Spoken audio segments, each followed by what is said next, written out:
Mes amis, bien le bonjour. Si vous allez sur le compte Twitter du Premier ministre indien, Modi, vous allez voir que sous ces derniers tweets, il y a un nombre incroyable d'invectives, de critiques très virulentes de la part de Britanniques qui en ont ras-le-bol. Une nouvelle a fait l'effet d'une bombe aujourd'hui, un accord entre l'Inde et le Royaume-Uni, un accord au terme absolument ahurissant. Aucun pays, je parle même pas d'un pays souverain dans le sens souverainiste, je parle juste d'un pays qui a un minimum de souveraineté, ne signerait un accord pareil. C'est une trahison, et c'est une énième trahison, et là ça devient pratiquement le quotidien aujourd'hui. Quand tu vis dans ce pays, chaque fois qu'il y a une nouvelle qui arrive, tu dis c'est pas possible, j'ai mal lu, j'ai mal compris, j'ai mal entendu, et malgré tout, c'est ça, on est dans ce qu'on dit l'incroyable mais vrai. Alors je vous raconte. Ces derniers mois, et je l'ai très couvert sur ce canal, il y a eu une augmentation, voire une explosion de la fiscalité au Royaume-Uni. La fiscalité au Royaume-Uni devient très vite insupportable parce que tu vis ce qu'on appelle la double peine. Pourquoi? Parce que l'État ne redistribue rien du tout. Donc tu es en train de payer beaucoup d'impôts. Donc tu payes les impôts pratiquement comme si tu étais dans un État socialiste. Mais par contre, tous les services publics que tu payes, eh bien, tu vas les payer plein pot. Tu vas les payer comme si tu étais dans une jungle capitaliste. Donc en fait, ça te fait la double peine.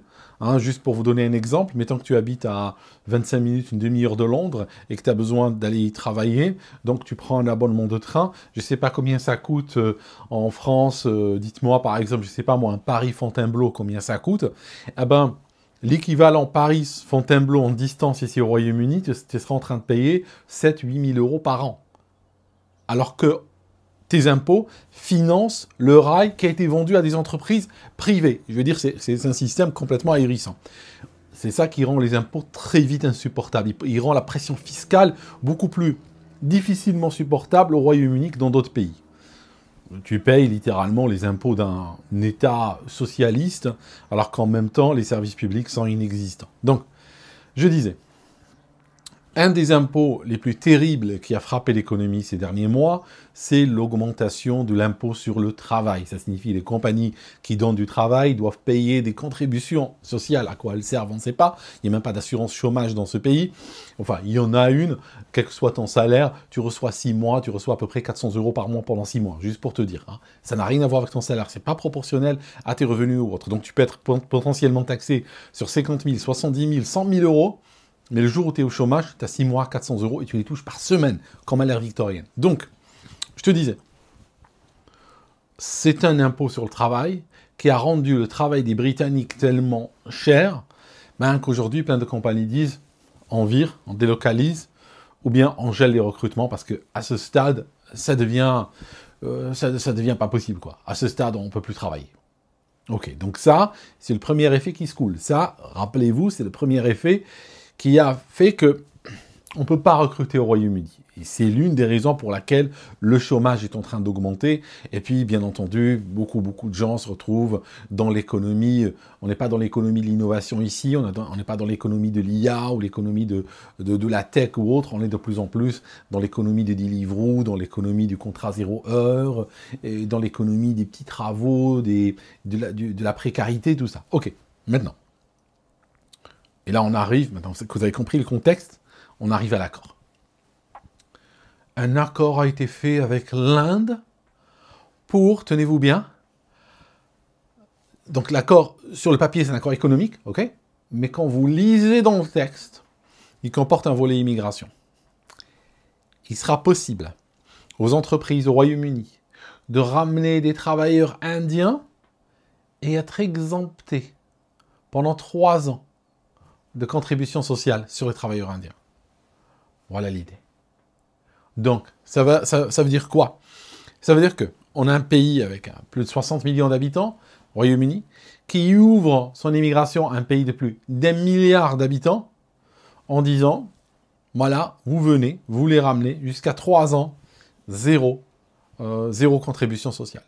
Donc en réalité, ce qui va se passer, c'est que des compagnies préféreront ramener des gens d'Inde parce qu'ils coûtent moins cher à recruter que les Britanniques. Ils coûtent moins cher déjà parce qu'il y a, comme on sait, il y a une pression à la baissière sur les salaires, ça c'est clair. Donc les gens qu'on ramène de loin sont toujours prêts pour venir au Royaume-Uni et accepter un sacrifice énorme sur le salaire. Donc ça c'est déjà la première couche. Ça c'est la couche classique que nous connaissons, qui a toujours fonctionné.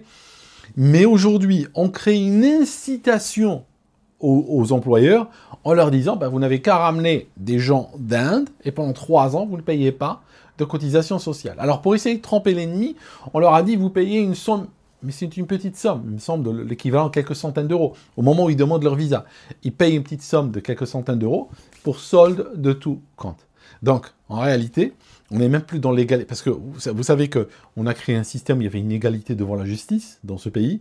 Aujourd'hui, il y a une inégalité devant l'impôt, une inégalité devant le travail, et toujours cette inégalité au détriment des locaux. C'est absolument incroyable. Je connais beaucoup de pays où des révolutions auraient éclaté pour beaucoup moins que ça. Mais ici, bon, comme disait Margaret Thatcher, on n'est pas une société.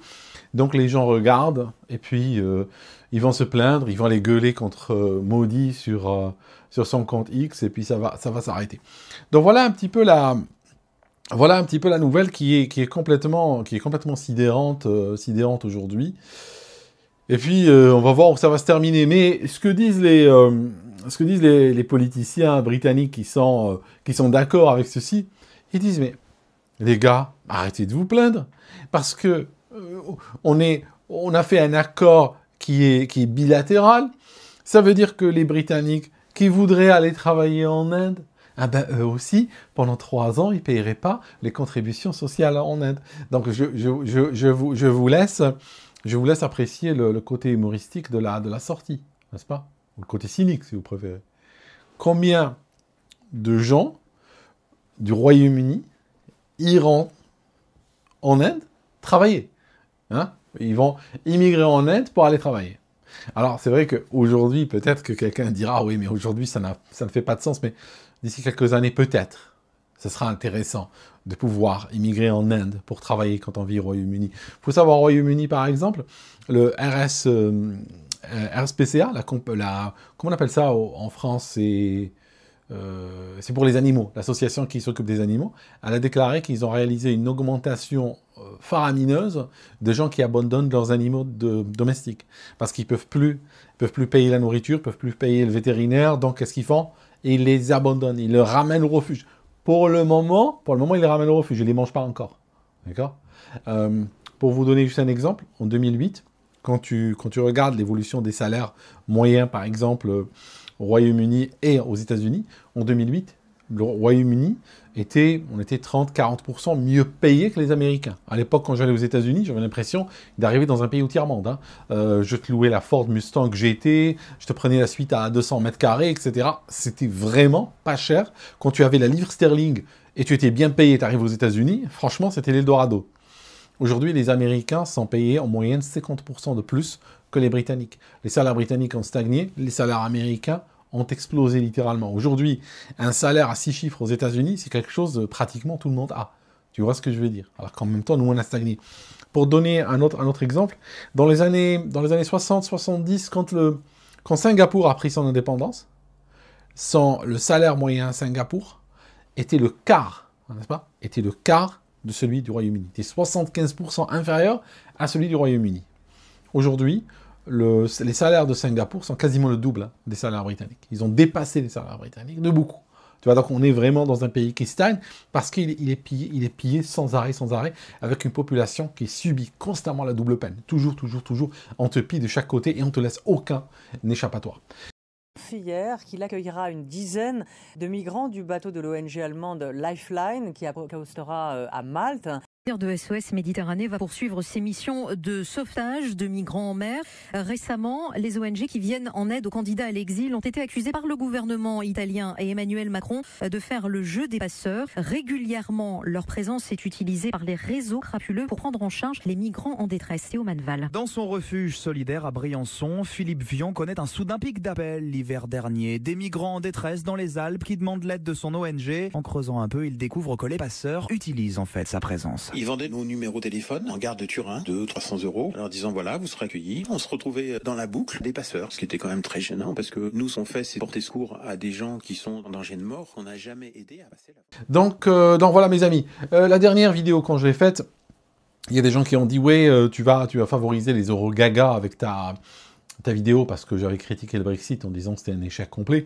Bien entendu, il faut être honnête parce que je ne peux pas, moi, faire ma valise, acheter des billets aller simples et partir de ce pays tout en vous disant que j'applaudis, le Brexit était un succès. Non, c'était pas un succès du tout. C'est quelque chose à partir de laquelle l'effondrement du pays a accéléré. Mais c'est pas un propos qui est pro-UE. Je suis toujours tout aussi eurosceptique que je l'ai toujours été. Et d'ailleurs, j'espère aujourd'hui que l'Union européenne s'effondre, parce que je crois, pour être sincère avec vous, je crois que c'est seulement à cette occasion que les peuples pourront s'en libérer. C'est un petit peu comme l'URSS, hein. Si vous vous rappelez, l'URSS, il n'y a aucun pays qui est sorti de l'URSS comme ça, à dire on vote, on fait référendum, on sort de l'URSS. Non, ça ne marche pas comme ça.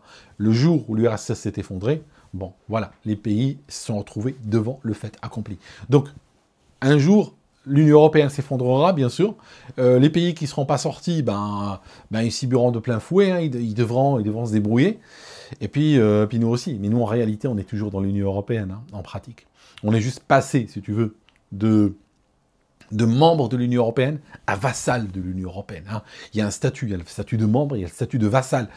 C'est comme par exemple Cuba à l'époque, l'URSS. Tu sais, il n'y a pas de... Cuba n'a jamais fait partie de l'URSS, mais c'était un pays vassal ou un pays satellite, comme on disait à l'époque. C'était un peu plus respectueux, satellite que vassal. Mais on se comprend. Toujours aligné, toujours soumis, toujours connecté, toujours en train d'obéir, toujours en train de suivre, etc. Mais il n'a pas son siège à la table. Donc voilà mes amis. C'était juste le résumé de la situation d'aujourd'hui, assez ahurissante. En tout cas, j'étais très content que Merz, finalement, a passé, vous savez, le chancelier allemand. C'est un chancelier très, très belliqueux. Il est très belliqueux contre la Russie. Lui, il veut une troisième guerre mondiale. Maintenant, lui, on n'attend pas, on y va, on prend notre revanche. Stalingrad, c'était une erreur. J'ai regardé les cartes, tout ça, je sais ce qu'ils ont fait comme erreur. On revient, on envoie les panzers, on envoie les gars, et cette fois-ci, on va marcher jusqu'à Moscou. Il est comme ça, ce type. Hein. Il est assez très pro-OTAN, je disais, très pro-Union européenne. Et en fait, il a failli ne pas devenir, parce qu'ils ont fait un premier vote, et le premier vote, il a perdu. Il est parti, sa famille est partie, et tout ça, il était fâché. Mais après, ils ont dit, bon, on revote. Alors, ils ont revoté, et là, il est passé. En fait, vous voyez la démocratie, comment elle est aujourd'hui. Hein. Tu as un résultat qui est déjà défini, tu votes, si tu l'obtiens, c'est bon. Si tu l'obtiens pas, tu revotes, comme on dit dans les livres de cuisine, jusqu'à l'obtention de l'effet désiré. Donc, nous, on a voté Brexit, mais en fait, il aurait valu voter pour le package entier.